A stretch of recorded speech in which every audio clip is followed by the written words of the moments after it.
that I have to receive information regarding them.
The information you are about to see, much of which has gone unreported until now, will shake the very foundation of the government's cover story about what happened in the Murrah Building in Oklahoma City on the morning of April the 19th, 1995.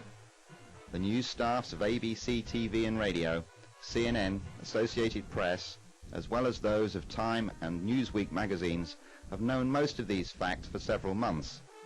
They have chosen to ignore everything that does not seem to further incriminate the FBI's designated guilty parties. For the next 90 minutes, settle back in your easy chair and place yourself in the jury box. You will be seeing evidence that the juries in the real-life trials of Timothy McVeigh and Terry Nichols may never be allowed to see. Some time ago, a number of calls came into our network here at White Springs that indicated something was very wrong in the Oklahoma bombing matter. Families of the victims spoke out. They said things were not as the national media was portraying supposed facts. We started looking into the Oklahoma bombing and became more and more concerned, to the point where we commissioned this team to take cameras, investigators, and reporters to Oklahoma City and elsewhere to try to put the pieces together. Expensive, dangerous, but somebody has to do it. What follows now is their report.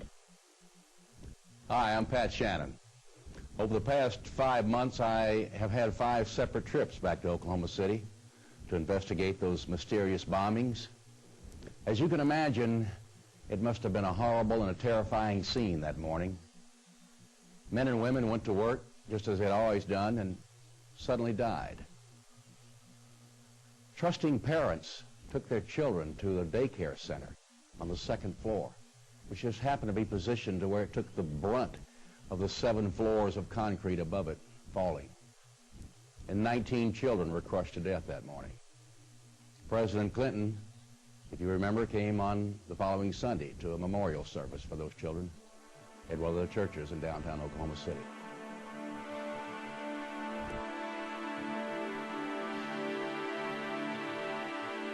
In our private investigative circles, we refer to the bombings, plural, because while indeed there may have been an explosion in a Ryder rental truck outside on the street that morning, there also were multiple explosions inside the building.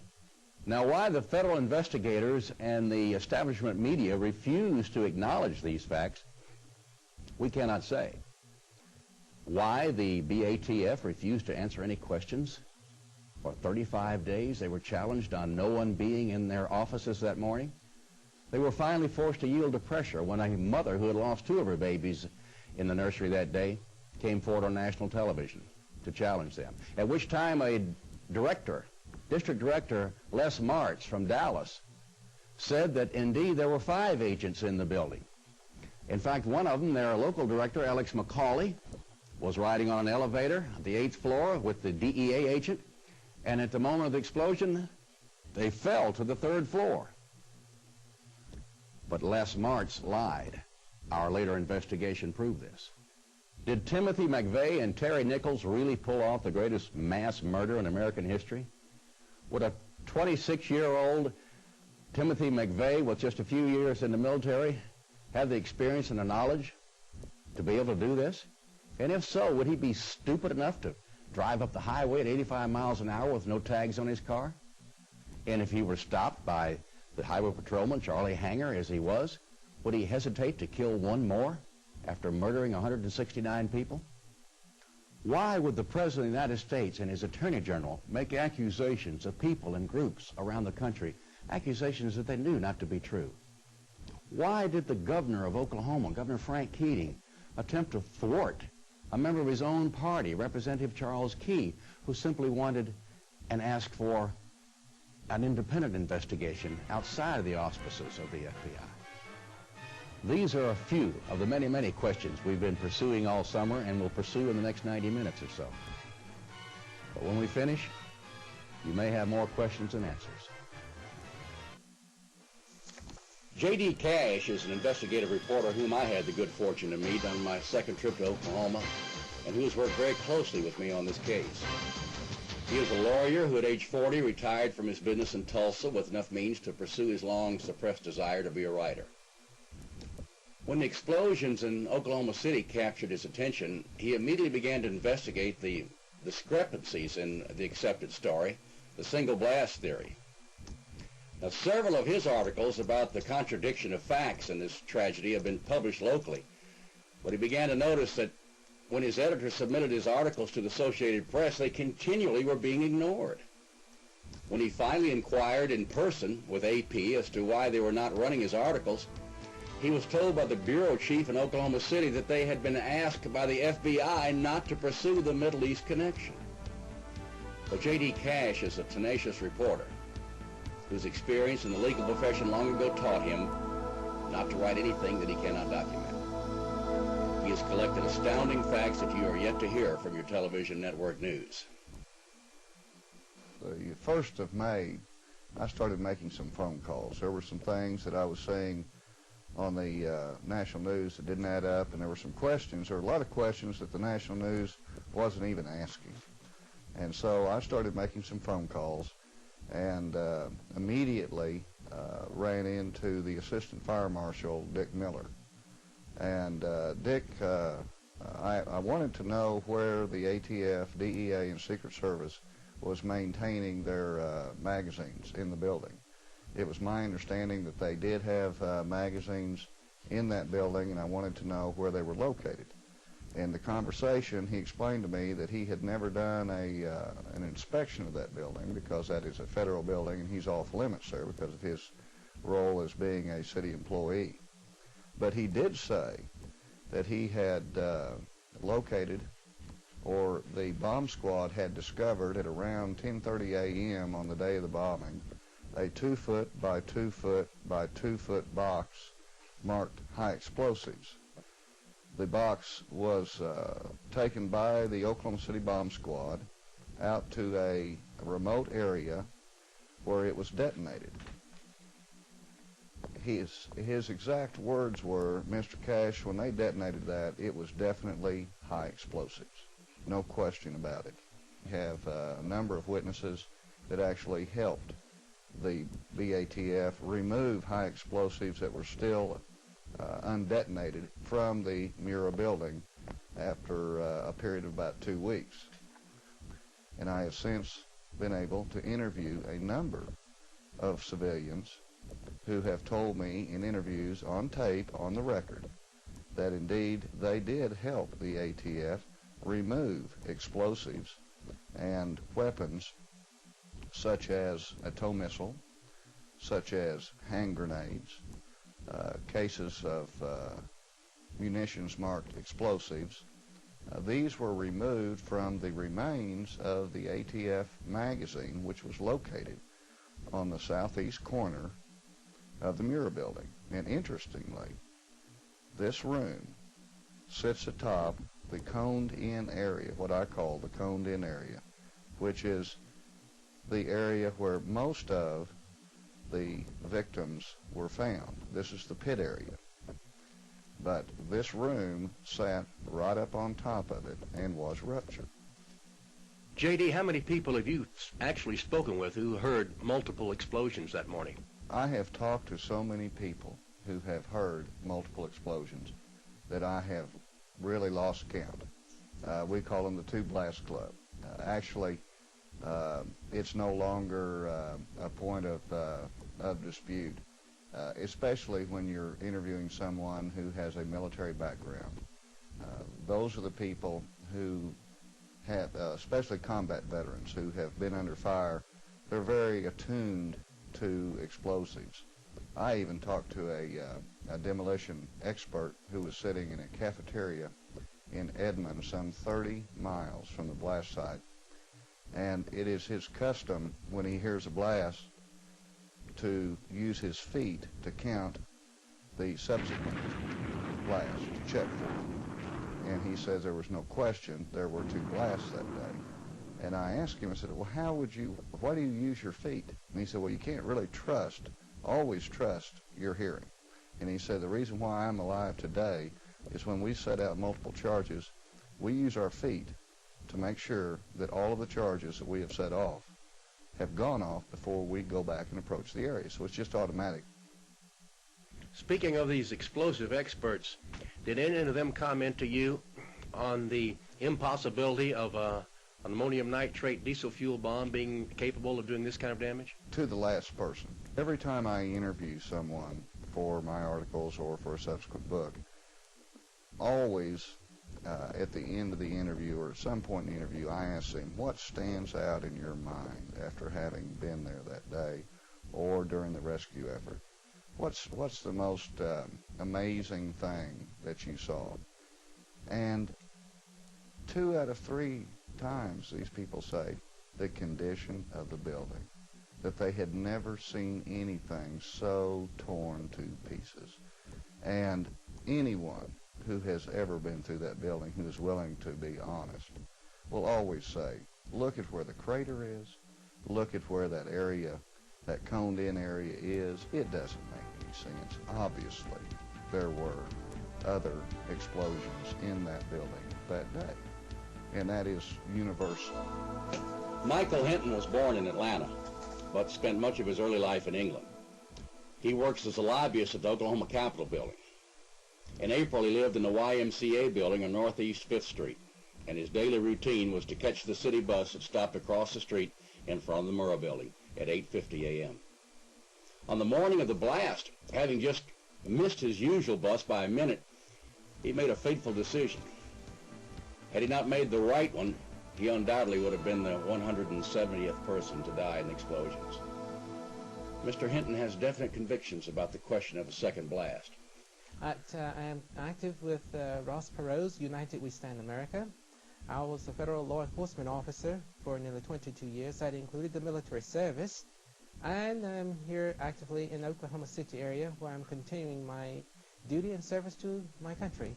April 19th, I just came out the YMCA, run across the street on the Northwest 5th Street in Robinson area, about, I'd say 50 feet diagonal direction to the federal building. I'm standing there on the corner that morning waiting for a Metro Transit bus, and I discovered, it was at 10 minutes till 9 at the time I was standing there, and I discovered I'd missed 2 buses. So at 8:55 or about 8:56 that morning of April 19th, 95, I run down to Northwest 5th and Broadway. Another bus was coming through the intersection, and I caught him just in time. This bus was running late. But I got on and went on to the transfer terminal where I was to catch another bus bound for the state capitol. Well, after I gotten off of the bus to transfer onto the bus that's headed for the state capitol, it hadn't even been hardly 2 minutes before I heard this very violent rumble under the bus. And it occurred 2 times where the bus rocked on its side twice. And I'd say this occurred about 6 to 7 seconds apart. At that time, none of us knew what was going on, and I commented to the bus driver, I said, "My, what was that all about?"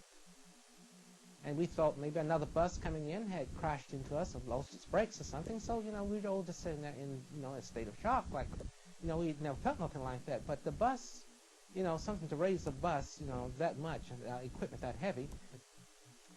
And it was an interesting thing that the news reporters kept emphasizing on all of the local tele channels is that the Murrah Building just had received a bomb threat 1 week prior to the actual bomb explosion that morning of April the 19th. You had witnessed this, had you not? Yes, I had witnessed. Now, what is interesting is that on a Wednesday, it's been about April 12th, 1 week exact, before the bombing actually occurred. It was in the afternoon, I would say 1 o'clock to 2 o'clock in the afternoon. There was a gathering of, I'd say, it was 350 to 400 people standing around the federal building. I'm looking out my window at this, and I'm saying, like, well, what could be going on at the federal building? I said, well, maybe they had a fire drill, maybe there was some type of ceremony going on, but the more I looked and watched this, I watched these people about 30 minutes, and, it didn't appear anything that was formal, like I said, going on. People were standing there, engaged in conversations and what have you.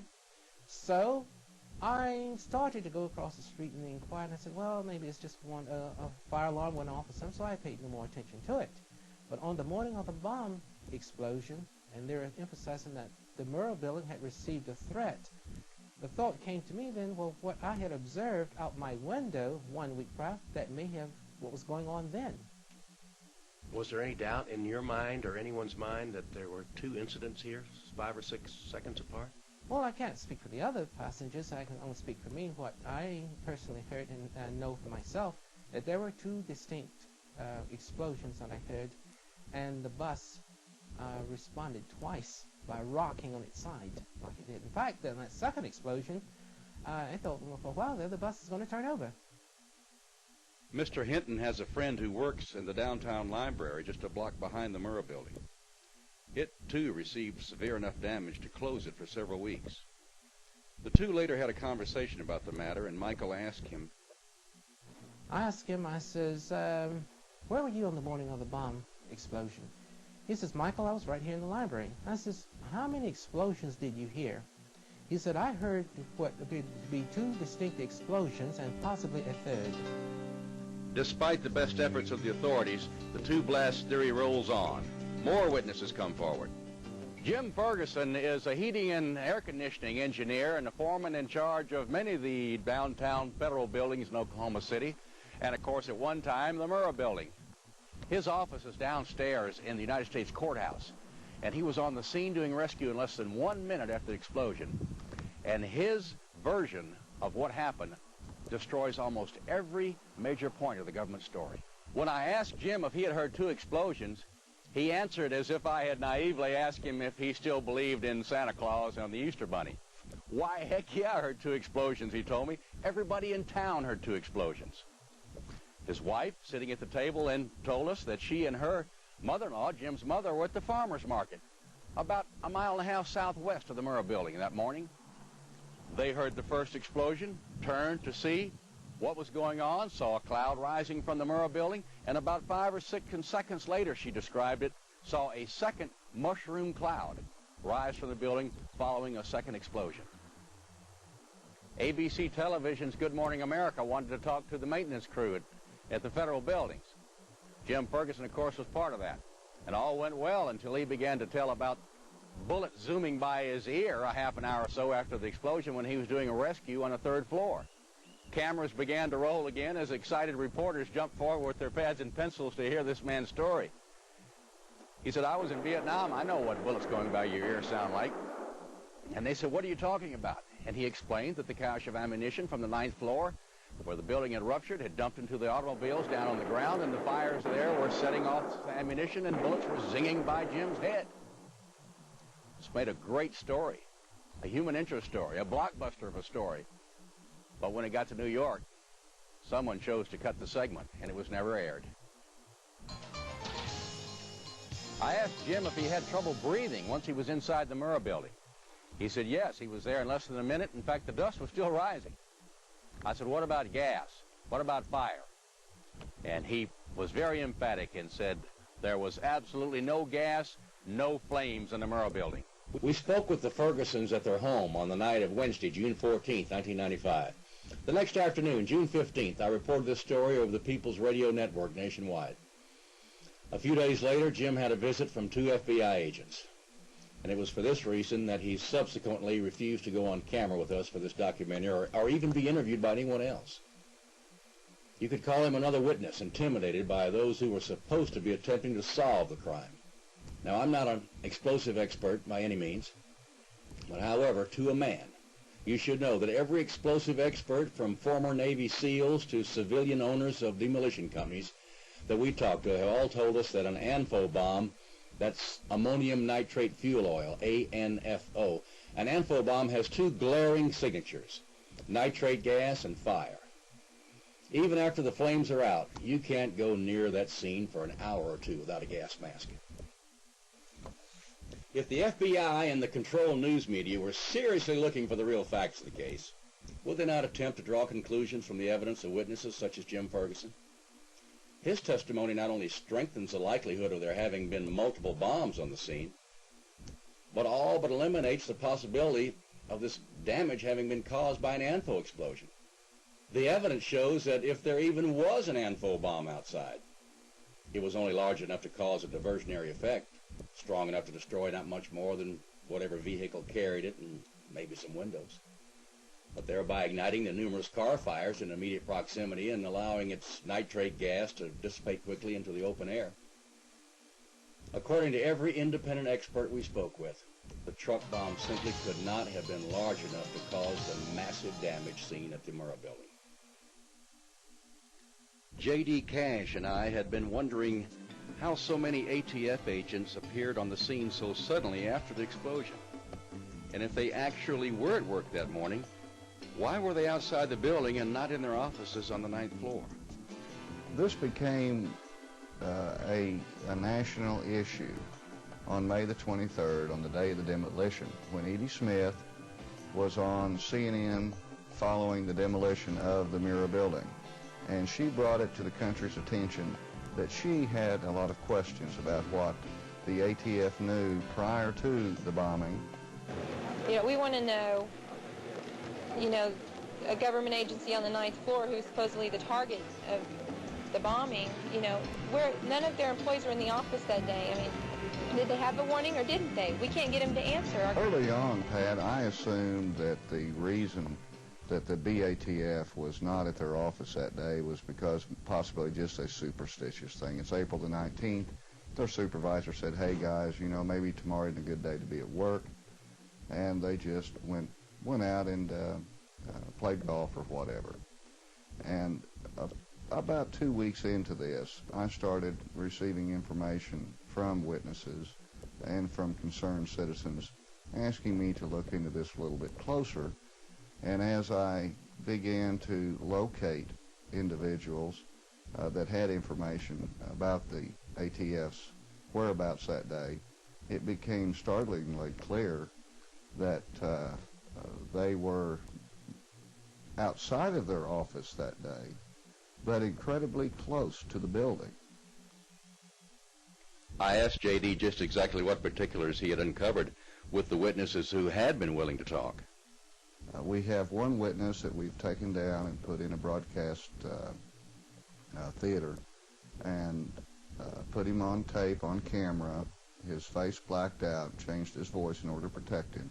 And this individual has told us that he saw 6 to 8 ATF agents 14 to 16 minutes after the blast working the crater area, working the rubble, looking for bomb fragments outside the Murrah Building on the morning of the blast. Another witness confronted an ATF agent outside. A local broadcasting company, a local affiliate, has a witness that they have interviewed on more than one occasion who, along with this person's supervisor, rushed up to the building 2 minutes after the blast, and the first person that person encountered was a jacketed ATF agent. And when I say jacketed, I'm talking about their raid jacket where their initials are clearly marked. This witness told the television interviewer, that he looked up at the 9th floor. Now, this particular person happened to know, because of his wife's position with the government, he happened to know that ATF officed in that building. And he pointed up there to the 9th floor, which was largely destroyed, and then looked at this individual and said, "How are you alive?" And the ATF agent, according to this witness, said, "I was told not to come in this morning. We've had a bomb threat." We talked about another witness who was parked on the street only 100 paces from the Ryder truck. He survived nicely. It's amazing. When he gets out of the truck and he walks up to the parking lot, the very first group of officers that he sees are ATF agents in their raid jackets. He was amazed. These stories keep coming back over and over and over again. Just exactly where were the agents that morning? We know for a fact that 3 were in Ponca City at an arson trial. 2 more were downtown Oklahoma City at the U.S. Courthouse at a similar arson trial. 1, Agent Luke Franey, was on the 9th floor of the Murrah Building. Another, Alex McCauley, the agent in charge, claimed to have been on the elevator. Claims to have fallen from the 8th floor to the 3rd floor. 5 others were unaccounted for. We wonder, 5 or 6 unaccounted for?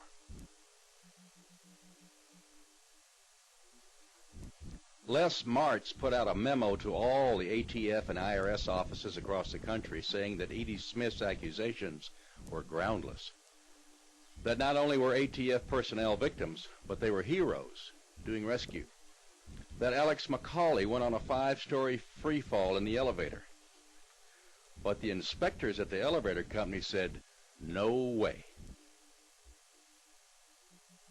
None of these elevators had any of the switches thrown which would be thrown if there had even been an increase in speed of 10%. That's one of the safety features of those elevators in the Murrah Building.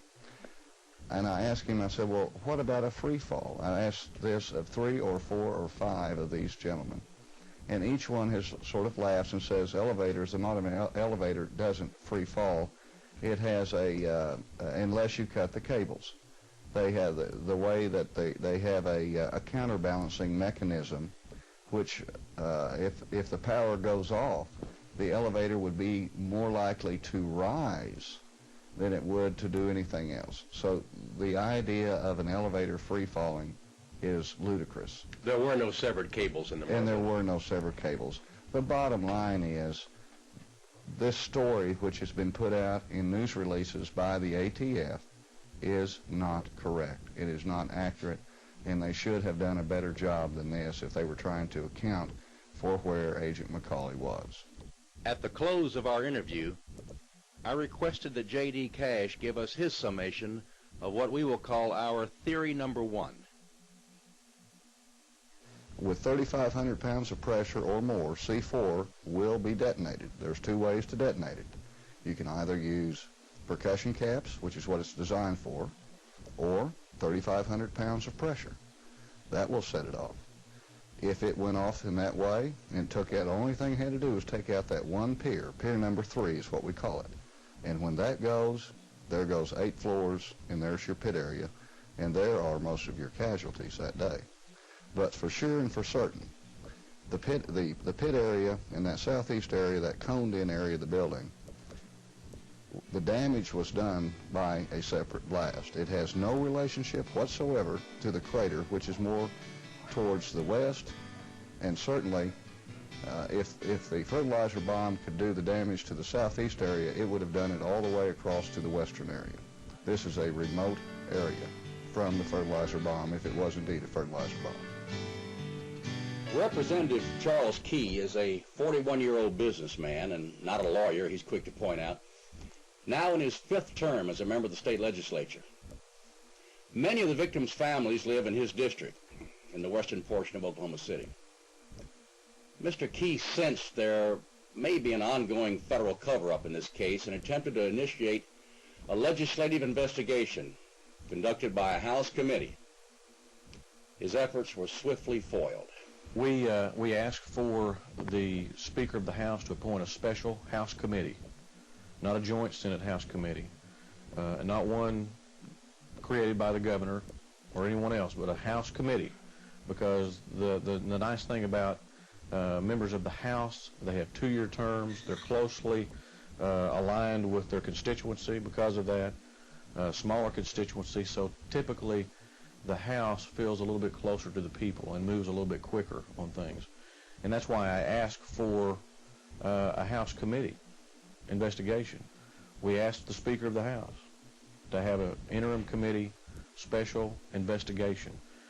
We do that all the time, like probably most legislative bodies do. We have interim committee studies. So this wouldn't be anything that would be out of the ordinary except the topic involved. And we were flatly turned down. Much like the governor said, the Speaker said that we should have more faith in the investigative bodies, and that any information we had should be turned over to them. And as many people well know, most of the information that we were having problems with and still have problems with today have already been turned over to them. They're already aware of that information. The problem is they've been given an official explanation for some of these elements in what happened on the 19th that don't add up with reality and fact, according to many experts. Do you feel like there's some kind of cover-up going from the federal side of the fence? I'm convinced that there are some, at the very minimum, there are some in the government that are covering up certain information. Now, whether there's a big conspiracy, an overall cover-up of some big conspiracy, we don't know. But we all have a right to know, especially the people in this city and the state and the victims and their families that were affected by this. So this was your whole idea in having an independent investigation. Do you think there's any chance of this happening at a later date? It's possible. Frankly, I don't have that much faith in our legislative leadership to make that decision, to turn around a decision that they've already made, unfortunately. What did Governor Keating have to say about the idea? Unfortunately, Governor Keating was very critical when he didn't have to be. He and I being of the same party, I thought that he would maybe adhere to Ronald Reagan's 11th commandment and not be critical of a fellow Republican. But he was somewhat critical of me and my request for the investigation when he didn't have to be. And he's been critical of just about everyone that has brought any questions up about what happened on the 19th and whether there was foreknowledge and a number of other issues. We asked Representative Key if there could have been a Middle Eastern connection. We know that in the first few days after the bombing that there were Middle Eastern or Iraqi individuals that were believed to be involved and that were seen leaving the scene of the crime and that were pursued by the authorities. And one of those individuals was called John Doe number 2, and they even put a $2 million price tag on his head. Looked for him for a long time, and then a couple of months later they decide that there was no John Doe number 2 at all. And we know that there is definitely a Middle Eastern connection in this crime. We have other people that have given eyewitness testimony, given 100% ID of individuals that were at the scene of the crime that were of Middle Eastern descent. So we know that there were people involved other than McVeigh that were of Middle Eastern connections. Have you any idea why the FBI would suddenly begin to ignore these people? It has been reported that there are people in Oklahoma City that are former Iraqi soldiers that fought in Saddam Hussein's army in Desert Storm, and that at least one of these individuals may be connected to the bombing in some way. I don't know if that's true yet. We need to know if that's true. We need that to be pursued fully. And if it is, I can see where some individuals may not want that to be made public because of how the public may react to giving asylum to Iraqi soldiers that we fought against in a very recent war. And that might be connected to a tragedy like this. That's pure speculation. But we have that information from good sources, and maybe that's part of the reason why this has been swept under the rug, apparently. Indeed, it may have been swept under the rug thus far, but there are private citizens who refuse to let it remain there. Now, what caused those explosions, we don't know exactly. But the people have a right to know what those explosions and who was responsible for that damage. Glenn Wilburn is a CPA, and he was in his office 18 blocks north of the explosion site that morning. He was on the scene by 9:20 and remembers the inordinate amount of jacketed BATF agents who were already there. As grandfather of the two Smith boys who died in the nursery, it bothers him that none of the agents had their children there that day. He questions the government story and is very aware of a campaign of disinformation being dispensed by the news media. We talked about this, his concern about the ever-present rumors about the Middle Easterners and the terrified witnesses who are still refusing to come forward with what they know. We were speaking of the infamous John Doe number 2. Interesting how he doesn't exist, but yet we have eyewitnesses that saw him. And the FBI has been aware of this since day 2. We have 4, maybe 5 witnesses that have ID'd these two being together here in Oklahoma City. It was at the corner of Main Street and Robinson immediately after the explosion. You have a brown pickup that has 2 men in it, one of them positively identified as being a Mideastern type man. And this pickup has since been followed. We followed the trail of this pickup, and the FBI had picked this pickup up from a local apartment house complex, and this pickup was subsequently spray painted yellow and dumped in this area of this apartment complex. And it's our understanding the FBI had this pickup, and they in fact have said that this pickup was involved in the bombing. And it appears to us from witnesses that this pickup was driven and dumped in this parking lot by a Mideastern looking man. We have to wonder what is going on here. Why does the FBI not want to admit or to even be investigating the possibility of Mideast connection? And that opens up a whole bag of worms, because it appears to me if there's a Mideast connection, it requires a response from Washington, an international response. Now we're into the political spectrum of it. And is it just possible that Washington does not want there to be a Mideast connection? And once again, we have the FBI being an image upholder of Washington. Early in our investigation, witnesses mentioned having been intimidated. I asked if this had been Glenn's experience. I was told that a private investigator in Dallas, Texas, had been told by someone on the inside, and presumably that means someone inside the ATF, that he better not even touch this case. He'd been asked by some people in Oklahoma City to do a little work on this case and ask some questions regarding ATF. And I was told that the person that he talked to said, don't touch it, don't even think about it, and the people in Oklahoma City that are asking questions are going to be in big, big trouble.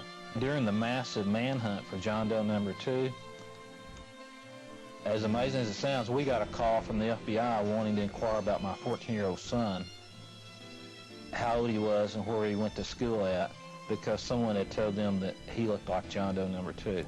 Oh, my goodness. Now, he's 14 years old, and of course I was livid, and I don't know if it's just intentional harassment or if it's simple incompetency on their part, but they did have the audacity to call here.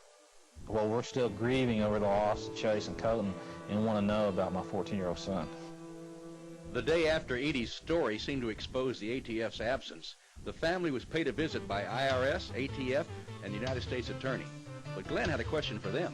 In the short time they were here, I said, you know, now that we know the significance of April the 19th, we know that to the militia it is a very important day. There are significant things that have happened before on April 19th, and there was a significant thing happening that day on April the 19th in Arkansas. April 19th had a lot of symbolism, and I asked them, I said, you know, as professional law enforcement officers, and it's your job to just try to stay up with these things and know of times when there's danger. I said, did it not occur to you there could be danger that day? that it just might be a bad day somewhere? And of course, both the ATF agents said absolutely not. But very interesting, after the meeting and 2 hours later at noon, I'm watching television on CNN, and of all things, I see Mr. Beerball from CNN interviewing John McGaugh, the head of ATF out of Washington, D.C. And it's kind of deja vu because Beerball asked the exact same question to Mr. McGaugh that I had asked to the agents in my living room that morning. I was very concerned about that. We did some things here in headquarters and in all of our field offices throughout the country to try to be more observant. But it was primarily, we didn't anticipate something like this. We were thinking about, demonstrations and things like that. He saw this only 2 hours after his morning meeting. What were his feelings? I'm assuming they lied to me. Somebody lied to me. Either McGaugh lied on national TV or the two guys in my living room lied to me. Somebody was lying that morning. It appears to me.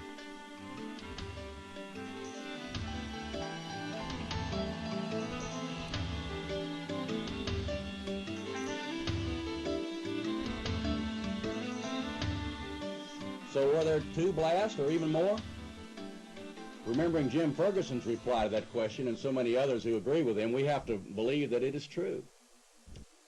Now, we know that it to be a slight exaggeration that everybody in town heard 2 blasts, because many people we interviewed who were inside the Murrah Building at the time heard no blast at all, and at first thought they'd been hit by an unexpected tornado.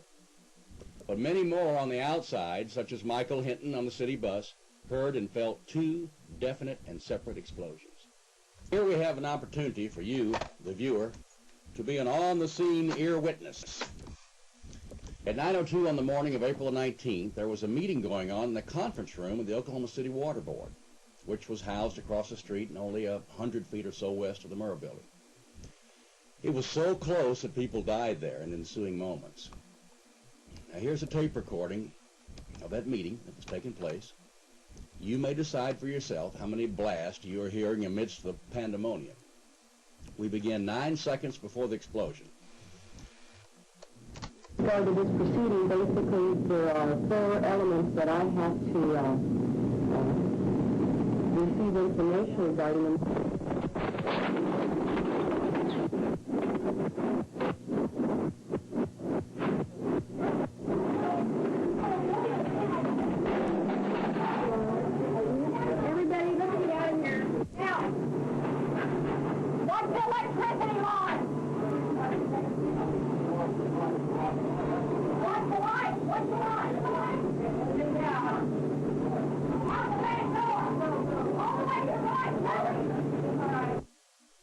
We postulate that the pop, which can be heard 4.2 seconds prior to the explosion, is a detonator which failed to function. Explosives normally have a backup detonator. We propose that this is what triggered this blast. Experts have stated that the ANFO blast should have lasted 5 seconds. The recorder had an auto gain control which was activated by the intensity of the sound of the blast. The top of the sound was cut out for almost 10 seconds. Only overlapping explosions could have caused the auto gain control to remain engaged for this length of time. There was at least one other tape recorder operating in the vicinity that morning. An attorney was drafting a letter to his dictating machine at the time. Now, although the lawyer's office was farther away from the scene than the water board building, and the fidelity of the recording is not as good, the same details are obvious. A pop precedes explosion by precisely 4.2 seconds on this one, too.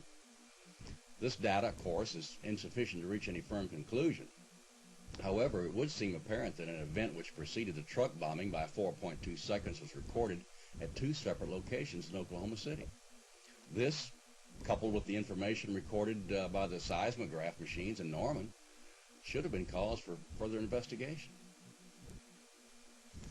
Dr. Charles Mankin is the man in charge of the Oklahoma Geological Center at Norman, which is 16 miles south from downtown Oklahoma City.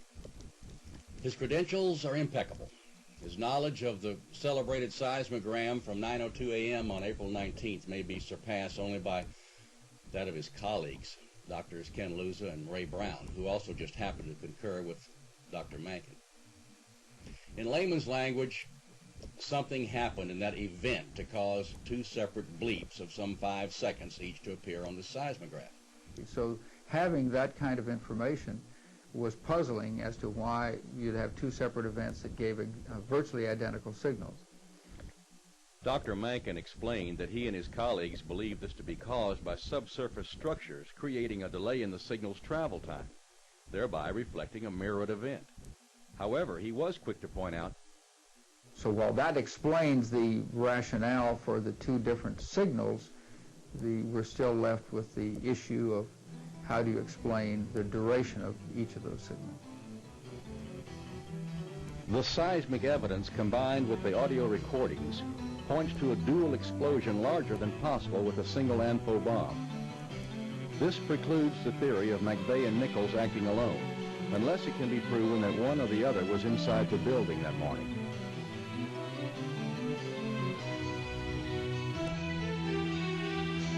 Well, part of a disinformation program is to plant individuals in organizations. This is common. The intelligence community, particularly CIA, is known for coming in with cults, planting them there, their own people, provocateurs, having them become leaders of the cult, and then control the cult. And also in these disinformation programs, they will plant somebody, that person will be a rabble-rouser, it'll give the government an opportunity, an excuse to come after that particular organization. It's very common. Ted Gunderson is a retired senior special agent in charge of the Los Angeles office of the FBI. Today, he's a private investigator, and renowned trial attorney F. Lee Bailey once dubbed him as unsurpassed by any in the country. Supporting theory number one, we have presented 11 thought-provoking points. With the introduction of Ted Gunderson, we move to our theory number two. Similar to the position of so many others, Mr. Gunderson's lifetime of experience prevented him from believing the news stories about an ANFO bomb being solely responsible for this enormous destruction. Then there was the perplexing situation of John Doe 2 being seen by so many witnesses that a $2 million prize tag was placed on his head. In early June, the Justice Department removed this reward offer, with Janet Reno saying at a news conference, John Doe is no longer a suspect. John Doe 2 is a joke. I mean, the early news report said that John Doe 2 was seen with McVeigh in Michigan and in Kansas and in Arizona. And now the government comes up and says, oh, and also in Kansas he was seen renting the truck with him, right? Now the government's coming up, oh, it's just by coincidence that this particular person that they drew the artist's conception from happened to be in the rental shop at the same time, had nothing to do with McVeigh. This all doesn't make sense. And now the latest thing, as of this date, is that these are two guys, McVeigh and Nichols, out having a beer, decided they hate the government, went down there and blew up the federal building. That's a joke. Why are the national media ignoring this real information? It appears to be factual that you and General Parton and others are uncovering. They're ignoring you, and they are chasing this apparent folly. I don't think they're chasing anything. I think this is part of the disinformation program. I've penetrated... So it's by design. It's by design. Investigator Gunderson alleges that he has, with others, infiltrated several clandestine organizations whose modus operandi is to compromise political figures and thereby dictate their voting behavior, a technique that has now been expanded to include key figures in the national news media to further the organization's own agendas. It is clear from Pat Shannan's own research that the national news media are aware of the major differences between the evidence and the official version of events in Oklahoma City. However, they still choose to support the official story. A shabby commentary on the condition of the Fourth Estate. So as a result, these people, or some of these people, are running the news media. They're paying the bill, so to speak. So they're being, as far as I'm concerned, the major mainstream media is being manipulated, maneuvered by the businessmen. They don't dare come forward with this two detonations and these other theories. Ironically, according to Anthony Summers' new book about your former boss, J. Edgar Hoover, those are the tactics that he became infamous for using from about 1930 to 1970. Well, let me put it this way. I don't think we have time to go into J. Edgar Hoover. I will defend him as a great leader, and he put a great organization together. We had no corruption, virtually no corruption at all when he was the head of the FBI. So I don't think we need to get off onto that subject. But I'll say this, that we didn't have the corruption in the... Ted believes that often the national media will pretend to be interested in things that they really are not. April the 26th, I learned that ABC Television and 4 other members of the media had been into the University of Oklahoma, obtained the information about the 2 detonations. Then about 2 weeks later, ABC TV came to town, called me from a motel, said they wanted to interview me and wanted my material. They couldn't meet with me right at that moment. They said they would talk to me later. And I said, well, in the meantime, I'll fax some material to you at the hotel room or the motel room. I did. I never heard from them again. So they never did the interview? They never did the interview. And I think that they were in town just to find out what I had, because this was early in the investigation. And I had been on a number of radio talk shows and so forth. Plus, I sent out, when this initially broke, I sent out a lot of information on my fax. In fact, I probably sent out over 200 faxes around the country. It was picked up and rerun. Also, it was on the internet. But they didn't want to interview me. They didn't want this information. They only wanted this information to find out what I had, as far as I'm concerned. And ABC TV had this information earlier. They have never used it. The 2 detonations were mentioned, I understand, on one occasion on CNN, but they haven't been used since then. Ted, it appears that the only way people are able to get the truth from this whole fiasco is from the underground network, so to speak. It seems that even the people in the highest echelons of government are participating in some kind of cover-up. Do you agree with that? I agree 100%. We furnished our material to Senator Arlen Specter early in the investigation. I sent him a fax. Said, I'm former number 2 man in the Philadelphia FBI. I was there when you were U.S. Attorney, and I've met him in the past when he was there as the U.S. Attorney. And I said, I have some very important, critical information for you. Please contact me. I haven't heard from him yet. This is several months ago. So, also the FBI. We furnished this information to the FBI. About 10 days after I furnished it to the FBI, I received a phone call. The agent said, I received this fax. You want me to send it to other FBI field offices around the country? I said, well, you can do what you want to do. I sent about 200 of them out. I don't think it's going to make any difference one way or another now. But in the end, the bottom line was you want to know where I lived and what my phone number was and so forth. And I said to him, hey, please come out and interview me. Because I not only want to talk about this, I want to talk about some of the other things I'm involved in. The only responsible person, quote-unquote responsible, who has contacted me or done any follow-up that I've furnished this report to is Stephen Jones, McVeigh's attorney. Got a nice letter back from him. You will be contacted in the future and so on and so forth. And as a matter of fact, his investigators have already interviewed my associate and me. Nationally syndicated talk host Anthony Hilder compared the Oklahoma bombing to the Reichstag fire in Germany in 1933, which was committed by one political faction and successfully blamed on the opposition. Hilder was one of the first to interview Ted Gunderson after the Oklahoma City tragedy. Is this something that occurred as a result of talk show hosts like myself inspiring some crazies to get out there and take out a federal building, or is this not in fact something that was set up for the purpose of frightening the population of this nation into surrendering our rights for a new world order? I'll have to say, in all honesty, in all sincerity, there's no question in my mind, and this is my opinion, that an incident occurred or was established or happened that was planned, and the purpose of that was to enrage the American public, and two, to make sure and force Congress to pass anti-terrorism legislation, which we do not need, but which at the same time would imperil our civil liberties and further erode our civil rights and help destroy what we believe in our Constitution. They're encouraging and asking that new legislation be passed, anti-terrorist legislation. I have with me the guidelines of the current guidelines of the FBI in investigating terrorist acts.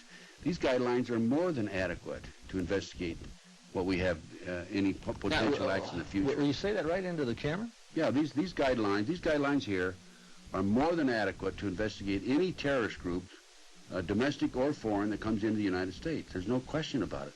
I've reviewed them. I haven't had an opportunity to review these in 15 years. I reviewed them just the other day. They just would work perfectly. There's no problem with it. There's no reason for any new legislation. For nearly 30 years, you were on one side of the fence, and then suddenly you're coming out on the other and actually accusing your former employers. Why are you doing this?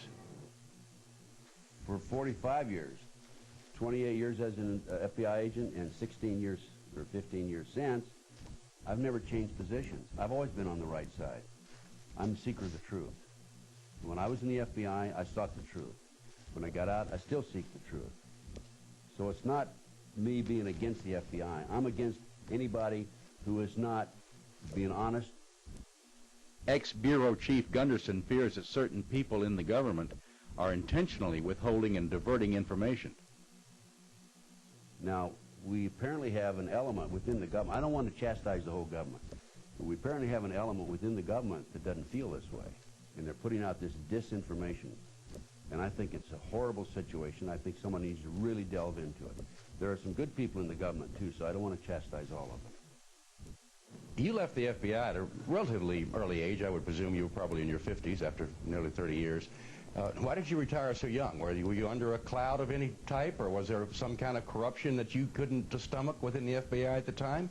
No, I've never been involved in any corruption. Knew of no corruption when I was in the FBI. It was a great organization. I had a fantastic career. I'd get up in the morning and shave, and I'd say, I can't believe they're paying me to go to work today. That sort of thing. And I retired because I was 50 years of age, and I had mandatory retirement at age 55. So I said, well, why should I wait another 5 years? I'll get out now. And I did. The only problem I've had since I got out is there's been a disinformation program aimed at me by unknown sources within the government. Like I've been accused of being a homosexual and getting involved in suffering from mental problems and being forced out as a disgruntled employee, that sort of thing. But none of it is true. None of it's true, absolutely none.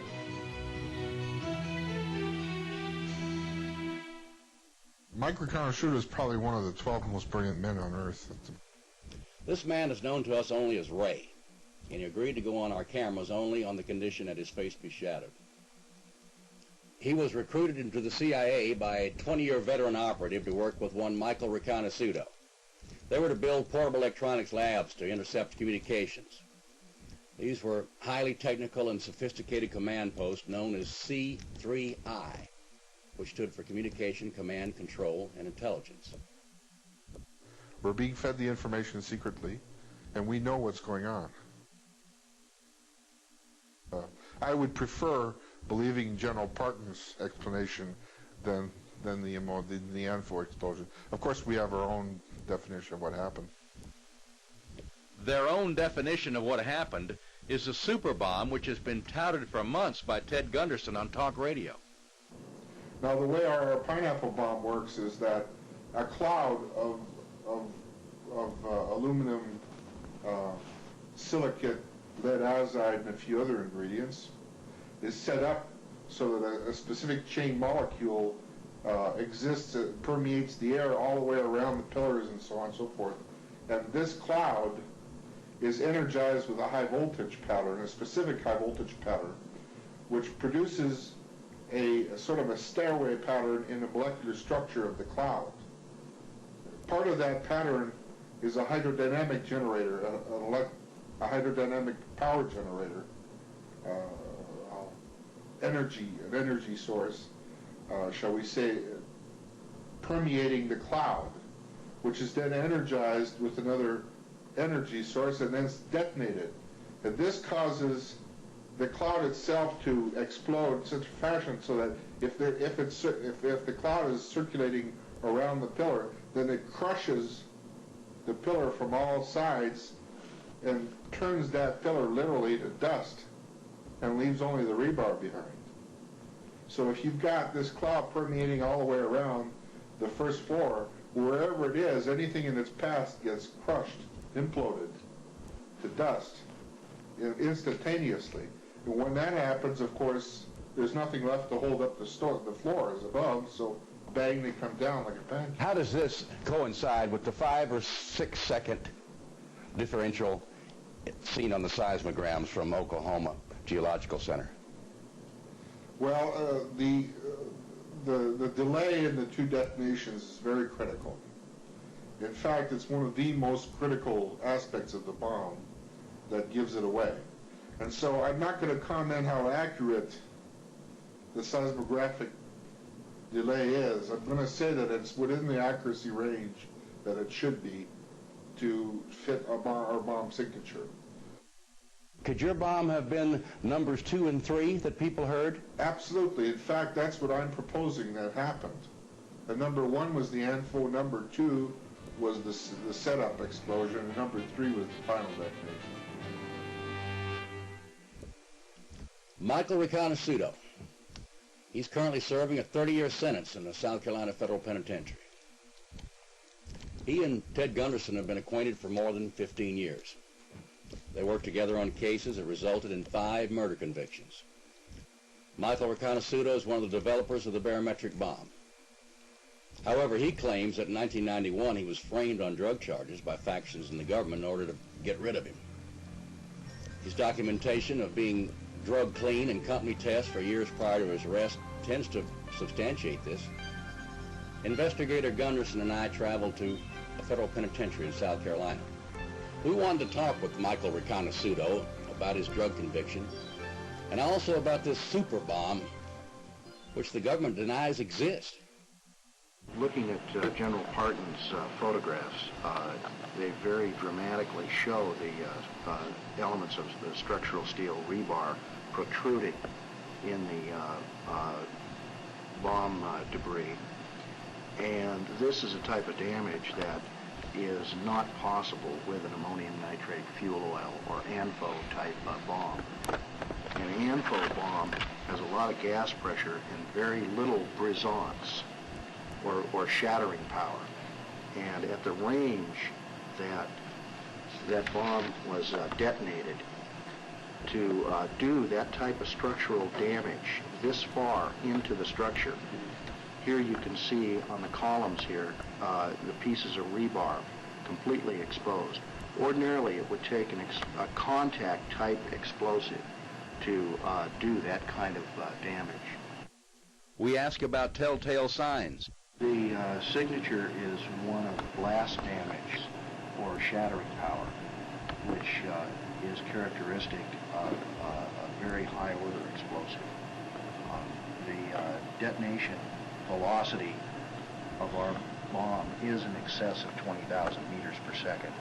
There is no known chemical explosive that has that much brisance. It is a type of explosive detonation device which is developed out of the nuclear weapons program. And this is not your garden variety detonator circuit that you would find in, say, the DuPont Blaster's Handbook, which is the Bible of the commercial explosives industry. Even in ordinary conventional military explosives, you would not find a detonator of this sophistication. The only place you find this sophistication is in nuclear weapons triggers. Are you then saying this was a nuclear weapon? No, this is detonated by the type of device which is used to initiate a nuclear weapon, which is non-nuclear in and of itself. Riconosciuto believes that there are no conventional explosives in existence capable of doing the kind of damage evident at the scene. Ted, this building was rated better than seismic zone 1. And any engineer familiar with the basic Roerich equations on structural stress would be able to tell you that this damage pattern is very unusual. And for a conventional explosive to do this kind of damage, where there's a marked demarcation from Class A to Class C damage, in other words, total destruction to moderate damage, it's just a technical impossibility. It would take a blast wave of extreme brisance or shattering power do that kind of damage. It's obvious from the public reports that there were two separate blasts, and it's also obvious publicly that enhanced explosives are of a two-stage or long induction type explosion. There are, however, certain details which are classified, and this type of knowledge is highly specialized, and your average person on the street, or even your average explosives engineer, would not be aware of this type of technology. When was this bomb developed? This bomb was developed in the late 70s through our company, Pyrotronics Corporation, which was a parent company of Hercules Research. And then we went into a joint venture with the Wackenhut Corporation. In order to demolish a building like that, a building that is designed for better than seismic zone 1 stresses, would take an immense amount of rigging, and you would have to actually drill the structural members to plant the charges. Is this bomb, the barometric bomb, a directional bomb? Yes, the blast dispersion can be precisely controlled. It can be omnidirectional, or it can be very directional in a less than 15-degree fan, if it's detonated that way. Michael, assuming that the building was drilled and wired, could it have been done from closing time on Tuesday night before 9 o'clock in the morning Wednesday? Absolutely not. It would have taken days to prep a building like that. Does this bombing fit the signature of any other bomb other than the barometric bomb? None that I know of. Do you have any knowledge of the barometric bomb ever having been used before other than during experimentation? Yes, it was used to take down a high-rise apartment building in downtown Beirut in retaliation for Mr. Buckley's torture and death. What year? That would have been in 1984. And who was responsible for that? Who had control of the bomb at that time that did this? Our friend. I don't want to. I don't turn the camera on.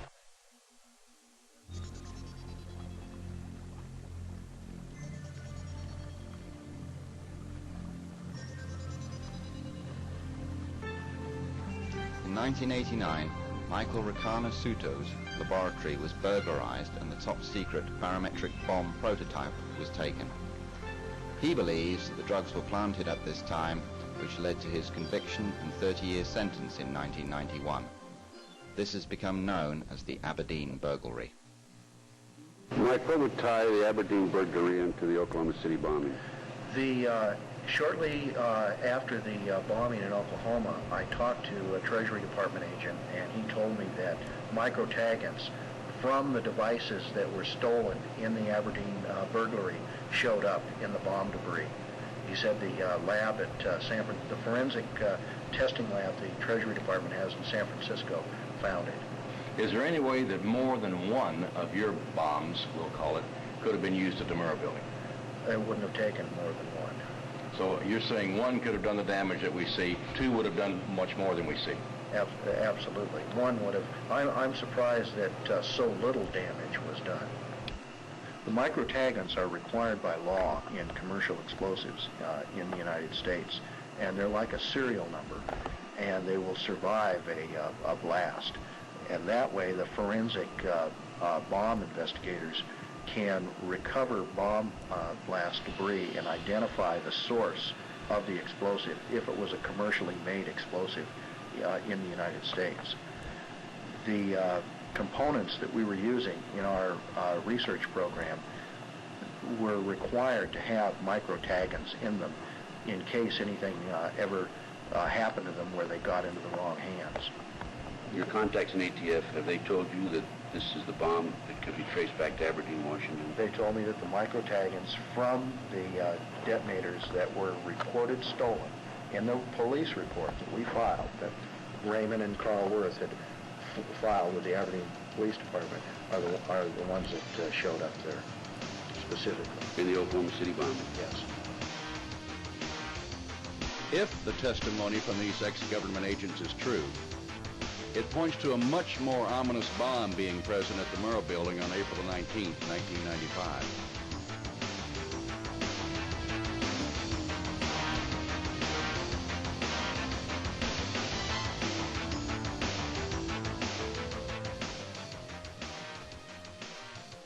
Theory number 2, then, is a super bomb, no larger than a pineapple, apparently maintained by the CIA, planted either in the truck or inside the building, and detonated from a remote location by a person or persons unknown.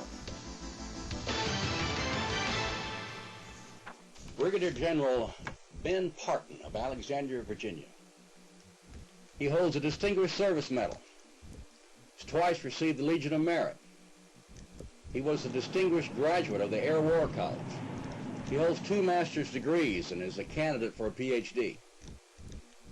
His expertise over most of his 31-year career in the United States Air Force was demolition, and he headed up the Explosives Research Laboratory for the Air Force. He knows how buildings fall and what the identifying signs are as evidence of detonation after they have fallen.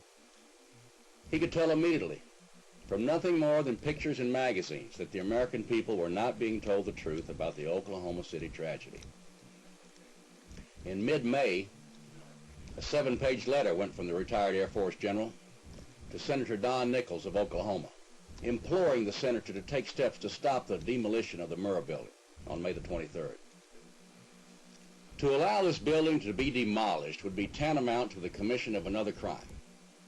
At a minimum, it would be destruction of evidence, said the former high-ranking military officer. We caught up with General Parton in Albuquerque, where he was presenting all these findings on the subject to a large audience at the University of New Mexico.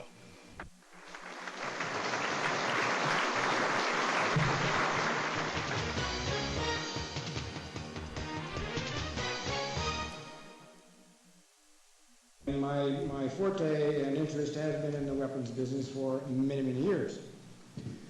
And when I saw the circulated, published information about the bombing in Oklahoma, I just knew there was something phony about it. Number one, the pictures were grossly asymmetrical, and you just don't get that with bomb damage. The level of damage for the size munition they were talking about was incompatible with the damage to the building. And I gathered all the information I could, all the pictures that I could, all the stuff that was published, and I sat down and got the floor plan for the building and as much information as I could on the building structure, and I came to the conclusion that there had to have been demolition charges in the building. There's no way what happened down there could have happened without demolition charges in the building. And I knew that those demolition charges had to be on 3 specific columns. But I felt across the front, if it had been an outside job, that those demolition charges would have been at the base of the columns on the front of the building, because they were available and accessible to anyone on the sidewalk. But there was one column back in the middle of the building that came down, and it certainly couldn't have been taken out with the demolition charge without someone having access to the building. So I prepared a memorandum, and I sent it to about 60 members of the Senate and the House, laying out my concern. And Don McElvaney and I got on the radio talk shows. We both agreed we would hit as many as we possibly could and try to get the Senate and the House to take some action to keep that building from coming down until we could have an independent assessment of what happened, because I knew when that building came down there would be evidence forever destroyed. And I suspected that there may be an effort to cover up things, so I felt that we ought to have a separate and independent investigation. Of course, the Senate and the House both acted with their normal black hole kind of an operation. I never did hear from Senator Nichols from Oklahoma. I got a letter back from Senator Warner espousing his wholehearted support for a number of the conditions in the so-called anti-terrorism bill. And Congressman Frank Wolf sent back a letter, and I knew him well. And he said, "Dear Ben, thank you for your info copy." It was addressed to him. He said, what you're discussing is above my level of expertise. I sent it to the FBI for the information and assessment and evaluation. I then knew that he didn't understand what the letter was all about. Disgusted with the attitude of Congress and dissatisfied with the government's clumsy explanations, General Parton personally carried his investigation to Oklahoma City. There was a company in Oklahoma that had pictures that were made throughout the cleaning up of the building. They hauled over 315 ton truckloads of material away from that building, hauled it out to a landfill, smashed it down with equipment as much as they could, covered it up with dirt, put it behind a chain link fence with guards on the gate. So if that's not a figurative and a literal cover-up, I don't know what is a cover-up. Was this destruction of evidence precipitated because the government prosecutors feared the remaining forensic evidence might clear their official suspects, McVeigh and Nichols? Or would it have proven ATF, DEA, and Secret Service carelessly stored dangerous explosives on the 8th and 9th floors? General Parton feels the photographic evidence disputes the last half of this theory.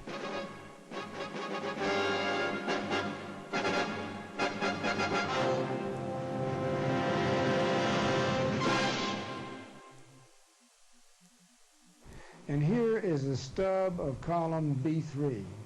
And the top of that column is at the 3rd floor level. And if you examine that column closely, you can see that the rebar is still sticking out the top, and it has all the appearance of a demolition charge, the kind of damage you get from a demolition charge at the top of that column, where it had a juncture with floor number 3. General, would you explain to us the particulars, what your message is? What are you trying to get across?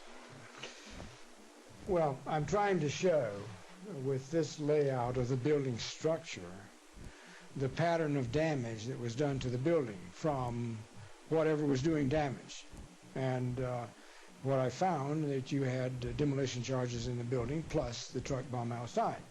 Now this is the pressure pattern that you would get from the truck bomb located at this position. And that's about the size of the explosive charge of 4,800 pounds of ammonium nitrate with enough fuel on it.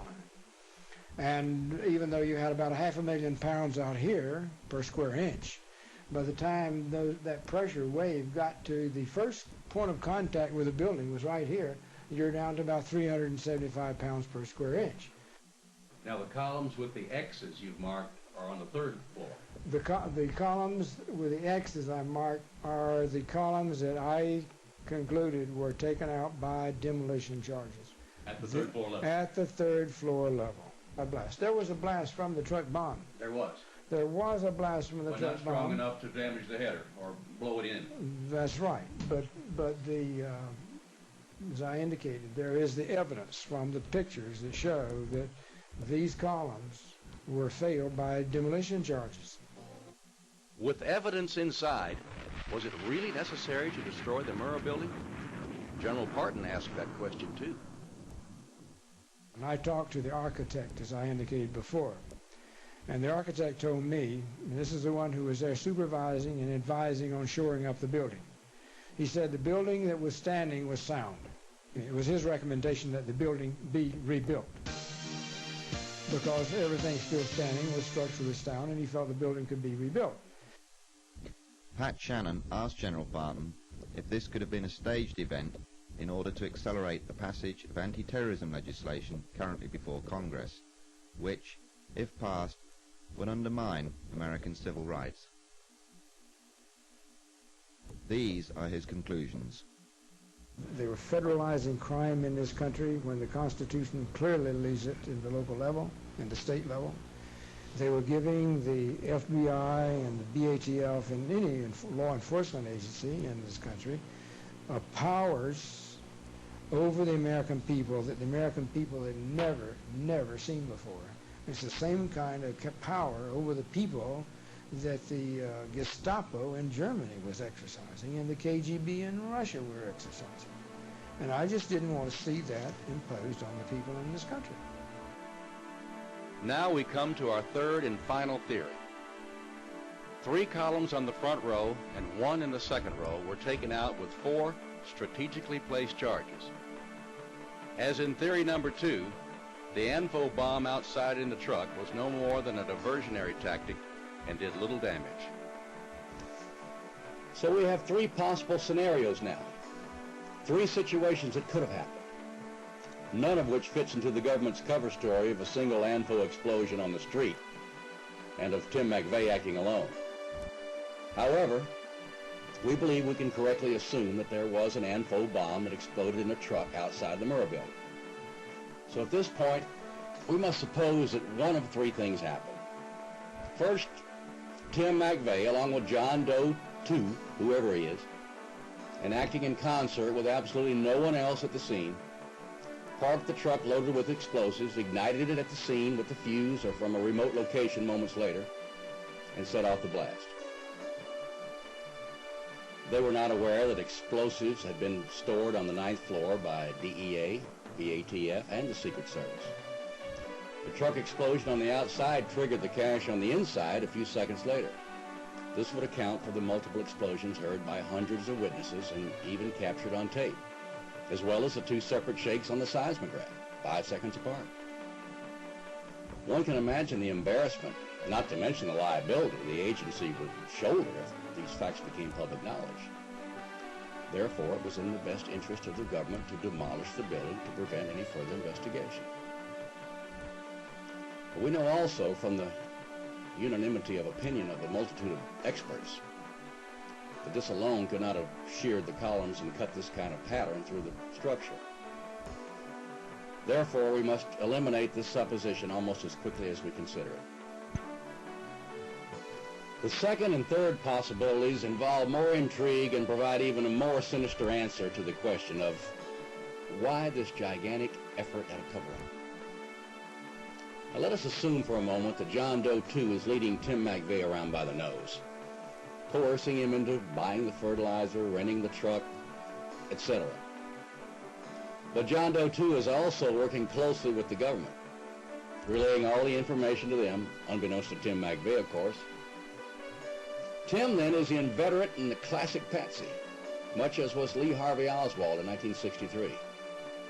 So when the truck bomb goes off at 9:02, the barometric super bomb described by Gunderson, Ray, and Reconnaissance is triggered by a Confederate in an unmarked helicopter, which was seen above the building by several witnesses at the time of the explosion. On the surface, this theory seems to have merit, but it simply does not and cannot fit, again, the pattern of destruction. In an attempt to show that perhaps both Gunderson and General Parton were correct, that several super bombs were strategically placed, as Parton was suggesting, we asked Michael Reconnaissance if this could be. He vetoed the idea immediately. His barometric bomb was just far too powerful. Any more than one of these bombs would have left far more devastation than we already see. In our third case scenario, we had the conditions presented by General Parton, and the facts seem to make his the strongest case of all. Remember, he's a bona fide demolition expert from the United States Air Force, and of the precise ilk the government would have brought forward a long time ago, if his testimony had been favorable to them. Of course it's not. His scenario could have included Tim McVeigh only on the fringes at best, and certainly not the mastermind. You see, both General Parton and the VATF are very aware that if Parton is correct, and he is certain that he is, it would have to involve duplicity at the highest levels of government. Those columns could not have been drilled and wired, and those charges so strategically placed without a team on the inside. Some say that this would have taken several days and not feasible because the activity would have been witnessed by too many people. But General Parton says the columns did not have to be drilled and wired, not even wrapped, he says. He says a bucket full of C4 or C5, maybe a cubic foot in size and weighing about 60 pounds, placed next to the columns he's identified would have had the sufficient power to shear those columns, turn the concrete to powder, and leave only the rebar as evidenced. This operation could have been performed in 10 minutes, said General Parton. And we found that to be interesting. The building foreman told us that there was no security in the Murrah Building after 11 o'clock at night, when the cleanup crew left. Only a night watchman who patrolled the area around the U.S. courthouse. Now, with proper timing in Watergate fashion, it would have been a simple matter for those with keys and knowledge of the alarm system to enter, place the charges, and then be gone from the area before the watchman returned on his routine rounds.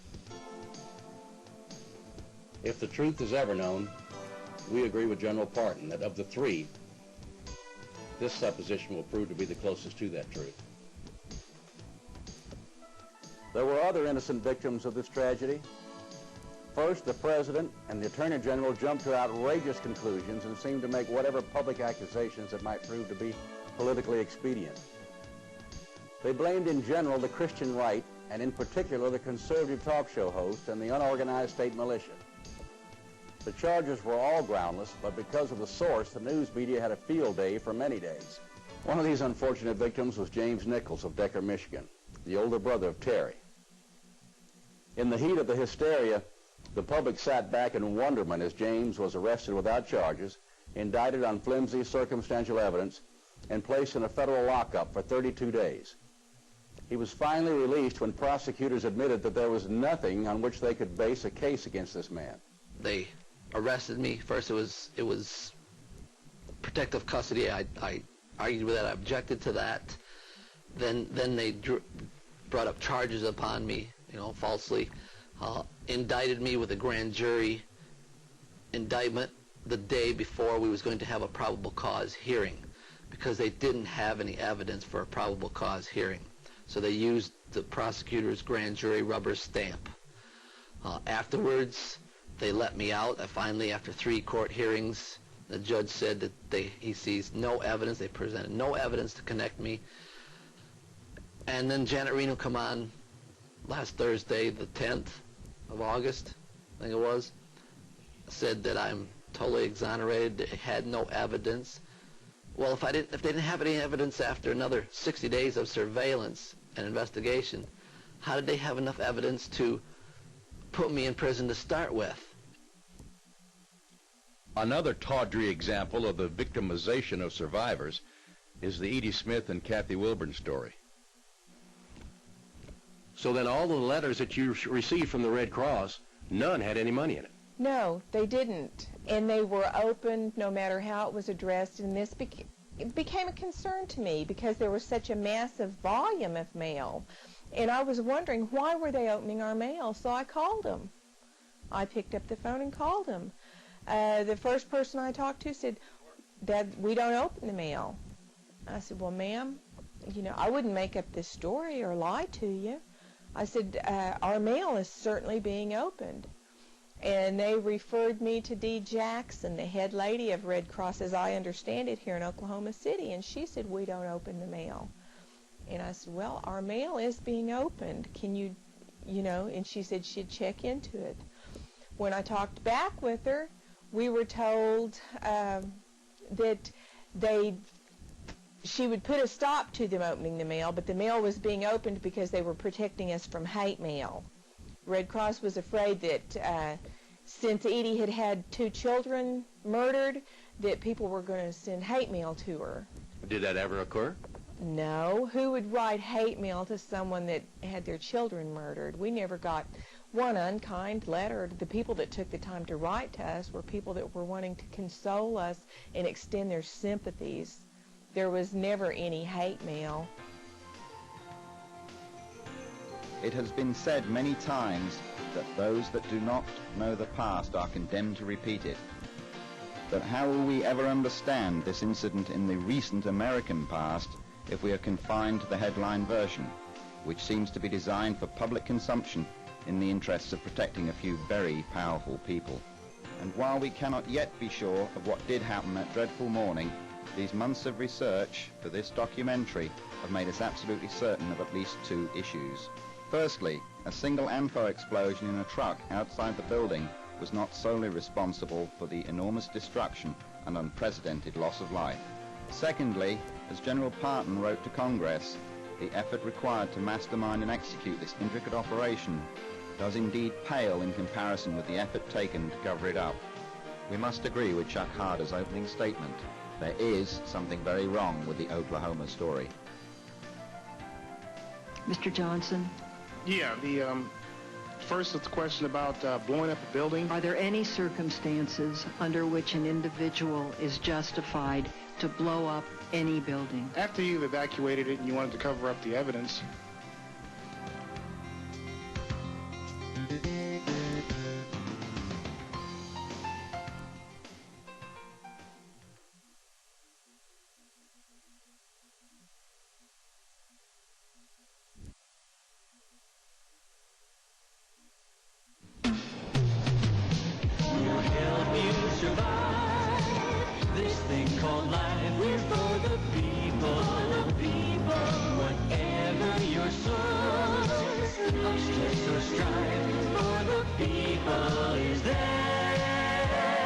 Well, folks, we're going on a detour from the phony glib, glitz, and glitter of regular commercial TV.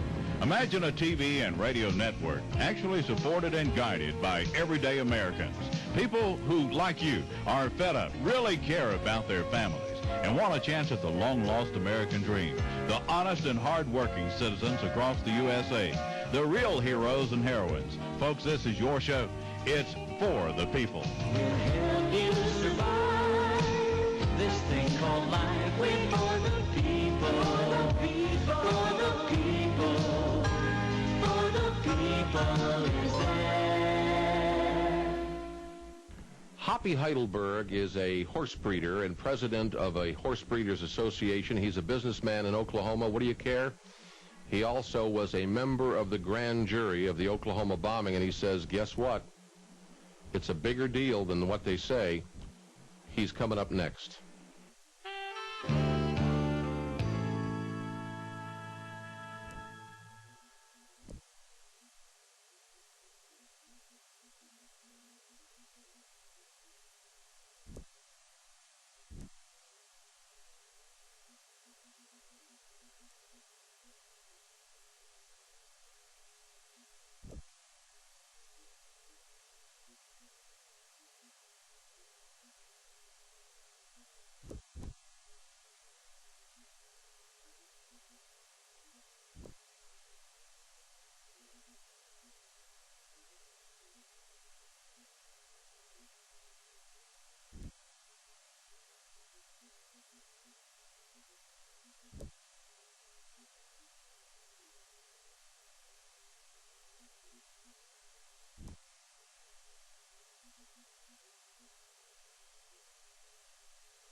Some very big news in the Oklahoma bombing matter, starting off with USA Today newspaper.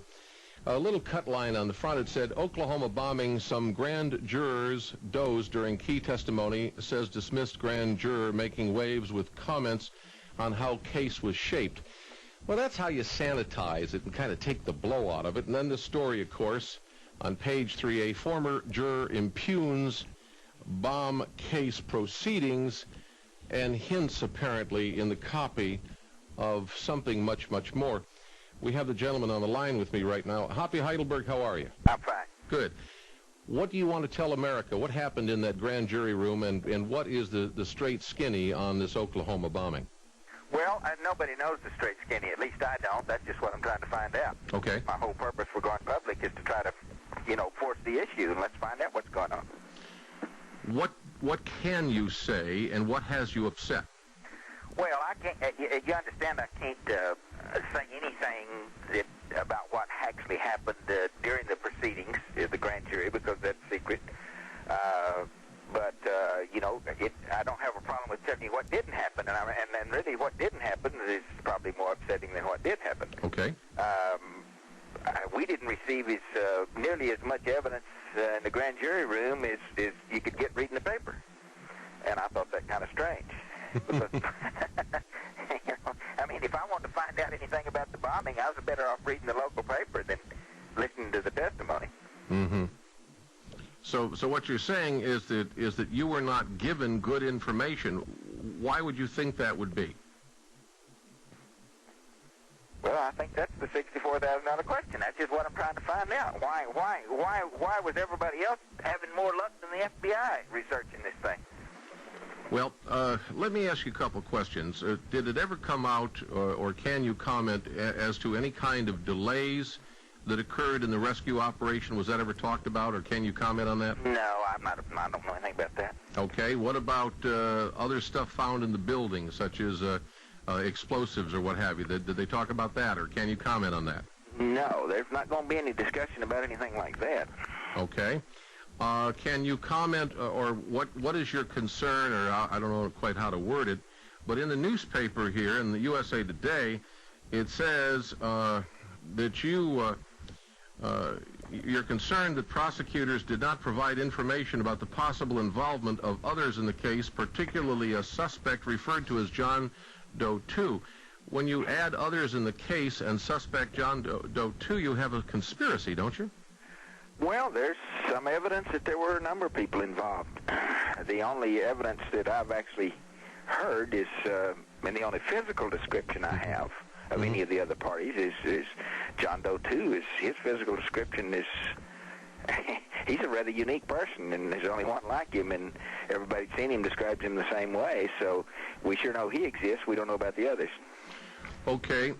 If John Doe 2 exists, as you say he does, and as you know, KFOR-TV and local journalists have done a tremendous amount of looking into John Doe 2, and we even purchased for a rather decent amount of money some reports from KFOR-TV that indicated that John Doe 2 was seen around Oklahoma City. What can you talk to about that? Well, there's plenty of. I'm satisfied he probably has been seen a lot of places by a lot of different people, and we just weren't allowed to talk to him, and I find that strange. What did the prosecutors essentially tell you, that this was not important, or that you were not to talk to him? No, that all my questions would be answered before we were asked to indict. Just relax, lay back. You're in good hands with Allstate. Just go along for the ride, and we'll work it out. It'll all be all right in the end. Were your questions answered? No, they weren't. So what you're saying is, as a grand juror, you're very upset because the process was not pure. Is that what you're saying? Well, it didn't work, and as far as the indictments we got, it worked. But I thought a grand jury was supposed to investigate. Well, you and I both know that a grand jury is supposed to investigate, and a grand jury is supposed to ask questions. But you're telling me that your questions went unanswered and that you did not get cooperation. Is that what you're saying? That'd be an accurate description. I don't mean to put words in your mouth, but are you saying that there was any kind of a cover-up by prosecution, or a lack of prosecution, or a withholding of prosecution? That's what I'm trying to find out. And obviously you never will now, because they kicked you off the panel. Well, unless there's another investigation that turns up evidence of any such things that you're discussing. We need another investigation is what we need. Okay, when KFOR-TV and other reliable local media that have been doing excellent jobs come out with all kinds of leads on not only John Doe 2, but something that indicates a wider conspiracy or organization, and perhaps even maybe a rogue element here or there from the government, why was such things not investigated by the authorities? Why would that be overlooked? Can you give us any kind of a thought on that? Yeah, I can give you a thought on that. They had so many agents investigating the families of the victims, the reporters in town, and like now they're investigating me. They didn't have enough agents left to investigate the bombing. So what you're saying is that they are essentially intimidating anybody who doesn't want to go along with the government line? Is that what you're saying? Well, a lot of people would agree with that. That's been reported. A lot of people have reported to me that they've been intimidated, and they're trying to, hushed up, keep their mouth shut, quit bucking the system, quit trying to find out what happened. And since I became public, why then I get a lot of calls. And a lot of them are families of the victims, a lot of them reporters, a lot of them are just people in town that have been warned, and I just find it all very strange. All right, Hoppy Heidelberg, you are 55 years of age, and you are president of a horse breeders association, amongst other things. Apparently you're a businessman, are you not? Right. All right, so you're not just some cuckoo that they picked up on Skid Row and said, here, boy, you're a grand juror. You're obviously a responsible guy. Why in the world can you tell me what you think is going on? Not at this time. I really can't. There's just, everybody has ideas, but I'd rather not expound on what I think is going on because I really don't know what's going on. What I'd rather do is find out what's going on. How would you propose that be done?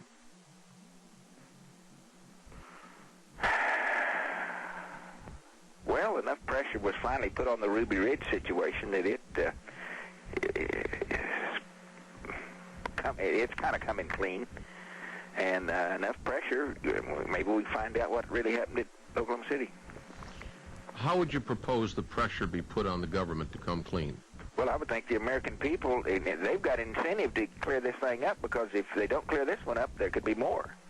So if you don't find out who all bombed the Oklahoma City building, why, any city could be next. So they've got the incentive. They should be motivated to find out who and gather up everybody that was involved in the Oklahoma City bombing and get them off the street. You're talking about the American people should do this. Yeah, well, it's the only people that can. Well, why are the authorities not doing this? That's their job. Well, there's no pressure on them to do their job. That's what I say. The American people has to put pressure on the authorities to do their job. I mean, a lot of people have jobs they don't do. They just draw their pay. All right, we got a 2-minute break, and when we come back, I'd like to ask you a couple of other questions about what you wanted to tell America about and why you did this. Don't go away. MTV is a vehicle used to shape the minds and hearts of children. Imagine your child reenacting Beavis and Butthead by setting fire to your house. For the People presents a stunning 3-level investigative report on MTV and Hollywood. What's the true intention of this media giant?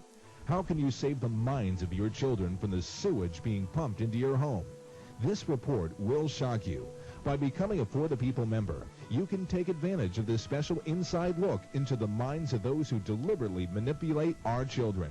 This video offer is a $79.95 value that we'll give you for only $7.95 plus $4 shipping and handling. Plus, you'll receive absolutely free the latest copy of the For the People News Reporter. MasterCard, Visa, Discover, and American Express accepted. To order, call 1-800-888-9999 for MTV Hollywood's Lie.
We're talking to the man that USA talked to, USA Today, and he is a former juror, a former grand jury member at the Oklahoma bombing case. His name is Hoppy Heidelberg.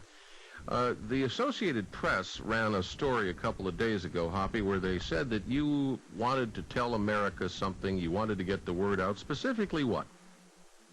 Well, a lot of things are run in the paper, that are opinions of people other than me. Okay. I mean, it's not so much that I want to get the story out, is that I want to, I guess the story I would put out is that the American people need to resume the responsibilities that were given to them originally, And because when they abdicate responsibilities, vacuums don't exist long, and the government's all too willing to move in. Let's go back to that. Specifically, what responsibilities do you say that the American people have that they are not pursuing? Well, let's just pick on grand juries because that's the topic of the month. So a grand juror is supposed to do certain things, and most grand jurors don't do them. They just go along for the ride, and they don't object when they're taken for a ride. Specifically? Why? They don't get involved in subpoenaing witnesses. They don't even know who's been subpoenaed and don't care. Well, and never ask for anybody to be subpoenaed. They just allow the prosecutors to subpoena who they want, and interview who they want, and ask questions what they want. A reporter just left here that said that a good prosecutor get a ham sandwich indicted, and it's kind of, and to me that's abdication. That is the American people abdicating their rights and their authority and their duties and obligations, and they just want to lay back and let everybody else do it. They don't want to get involved. Okay, let's start out with how did you find out that you were on the grand jury? How did you find out? Well, you just get in the you're just asked to report on a given day, just like any other jury situation. And when you get there, they just put all the names in a hat and draw them out. It's just a lottery. All right. So then you were selected by random to be on this grand jury. Mm. Did you get a book telling you what you should or should not do? Yes, I did. Well, what does the book say? And I read it. And it told me my rights, duties, responsibilities, and I acted accordingly. And the only problem I had is that the prosecutors hadn't read the book. Well, what specifically was your concern in your relationship with the prosecutors? Well, the first wreck was when I wanted to question witnesses direct myself. Does the book say you can do that? Yep. Okay. Yeah, all right. And then what happened? Well, they didn't like that idea. Well, why would a prosecutor not like you to ask a question of a witness if the book says you can do it? Well, that's a good question. I think that's something we need to find out. I think that's something that we're probably going to make some changes here in the grand jury system, and I bet in the future grand juries have the ability to exercise their rights better than they have in the past.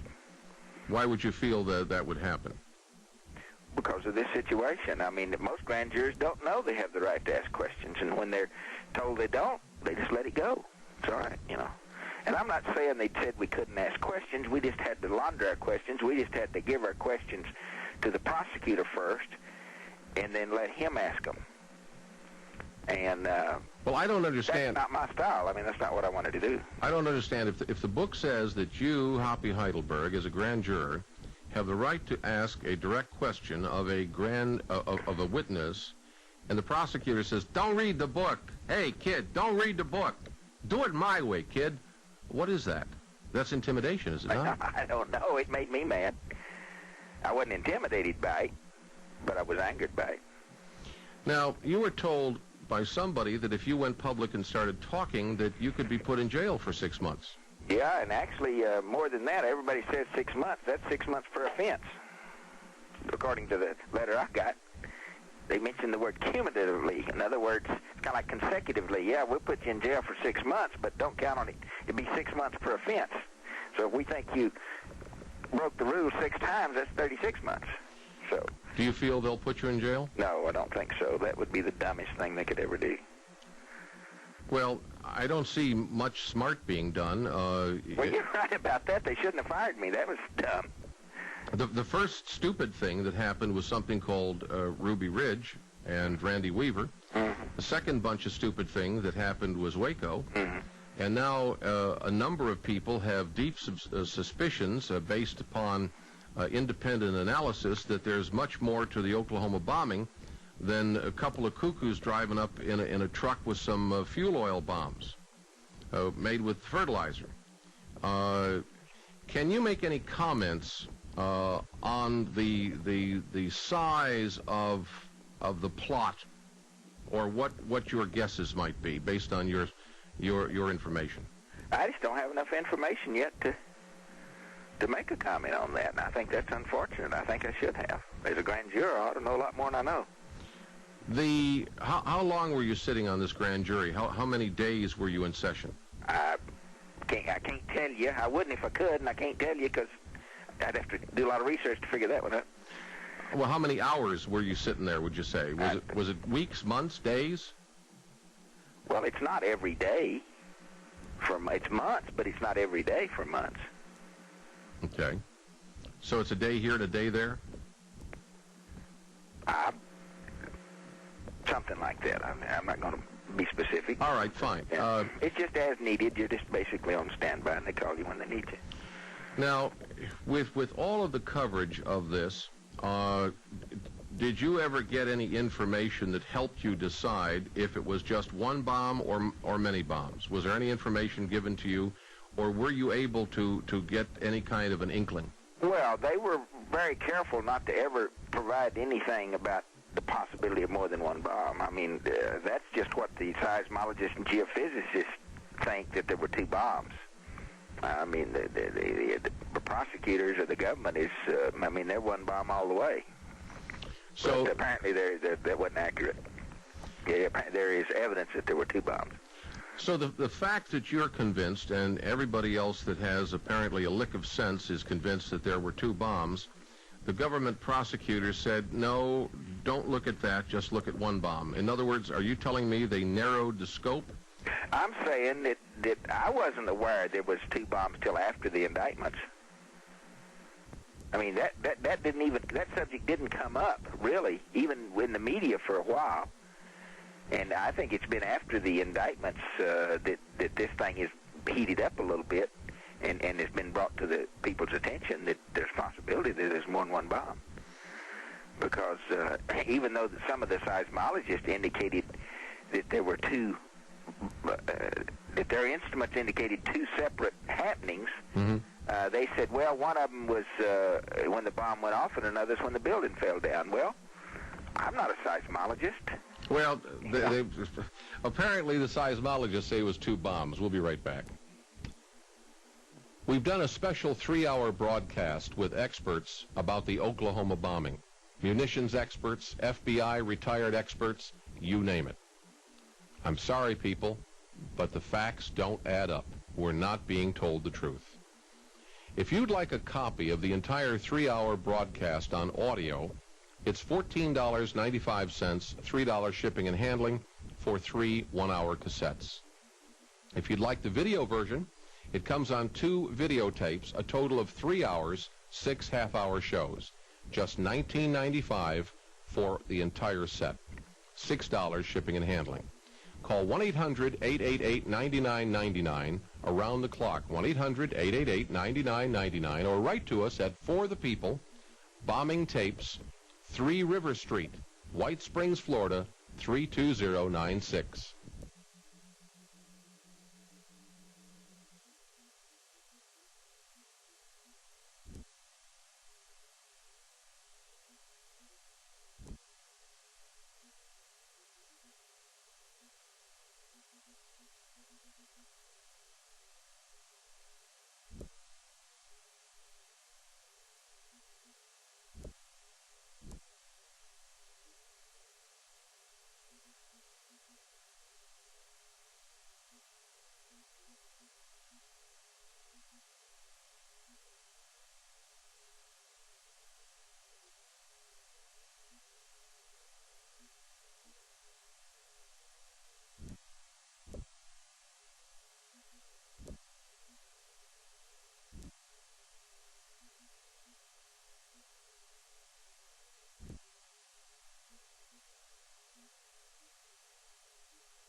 We were planning to talk to grand juror Hoppy Heidelberg several days ago, but the big media got to him first, and he kept his promise and called us back the minute he could, and we thank him for it.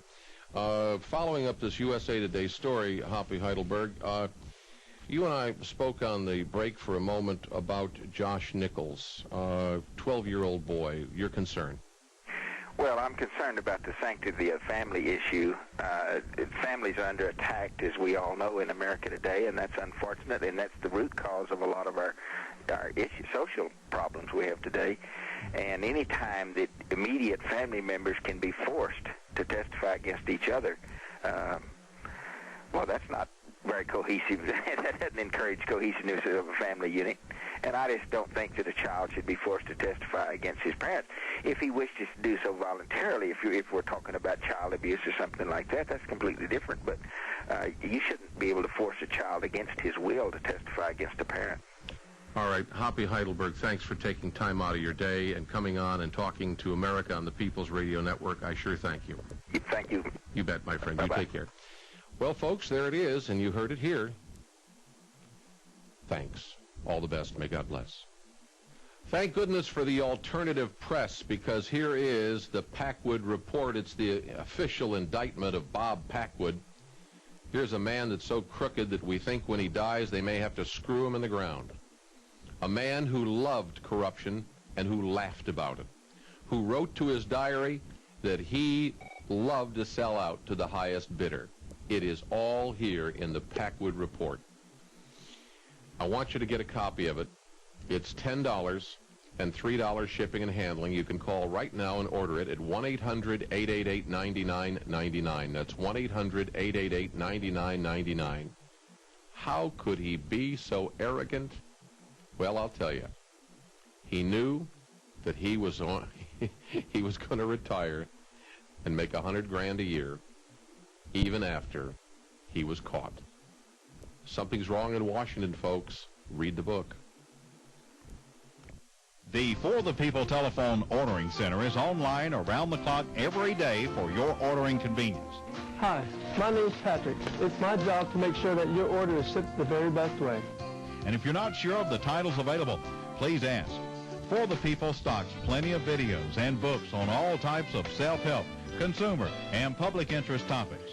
Just have your Visa or MasterCard ready and call 1-800-888-9999.